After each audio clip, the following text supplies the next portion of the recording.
蓬松酥脆的空心大油条是中国人最爱的早餐之一。在海外没有大饼油条摊，我们就来自己做吧。用到250克中筋面粉，5缕泡打粉起膨胀作用，小苏打让油条更脆，还有一点盐。用蛋抽把干粉拌匀，要让小苏打和泡打粉均匀地分布在面粉里。加入冰箱里直接取出来的冰牛奶，用硅胶铲搅拌一下，把干粉都拌进去。这个面团的湿度比较高，用手直接和面比较黏。加入2大勺蔬菜油。接下来用拳头踹面的方式来处理这个面团。油条要炸得松脆，需要避免太多的面筋产生，所以这里要少揉面，用这种折叠按压的手法来混合面团。这里大概需要折叠10次左右，直到油全部被面团吸收。面团开始又变得有一点点粘手，这时候就要盖上盖子，让它休息1个小时。在案板上涂上一些油。休息好的面团取出来放在案板上。接下来都不需要揉面，把面团用手压扁摊大，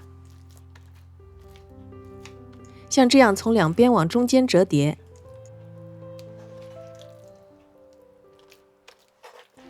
折好后再压扁，再做一次折叠。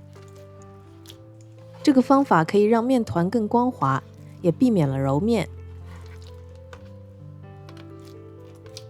一共折叠了3次，最后面团形成了一个长方形的小枕头形状，这也方便了之后油条的成型。把它用保鲜膜包起来，放冰箱冷藏，第2天取出来做油条。如果等不及，至少也要松弛4小时以上。第2天面团从冰箱里取出来，回温1小时，放到撒了面粉的案板上，面团上再撒上一些干粉，用手把面团轻轻地拉长，用擀面杖轻轻地擀平成宽10厘米、厚约0.8厘米的面片，切掉2头不规整的部分，中间切成3厘米宽的条状，一共切成12条，这个量可以做出6根油条。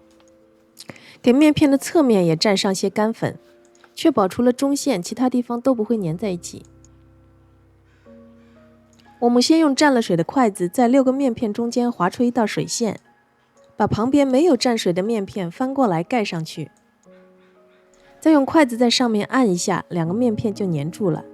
2块面片粘住的部分在油炸的时候受热比较慢，在其余部分炸脆的时候它还是软的，可以继续膨胀，所以1根面片只能炸出一个硬棍儿，只有2根面片粘在一起才能做出大油条。粘好以后再把它们轻轻拽一下，拉长，长度要适合油锅的直径。烧热一大锅油到200摄氏度400华氏度，油条下锅后大约2-3秒就能浮起来。这时候就需要筷子给油条不停地翻面，一面在油锅里加热的时候，另外一面就在上面膨胀，然后换一面加热，让另一面有机会膨胀。就这样有节律的转动，很快油条就变得又粗又胖了。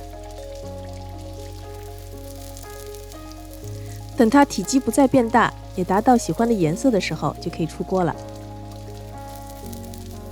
油条配稀饭和豆浆是中国人对早餐熟悉的味道。其实世界其他地方也有类似油条的小吃。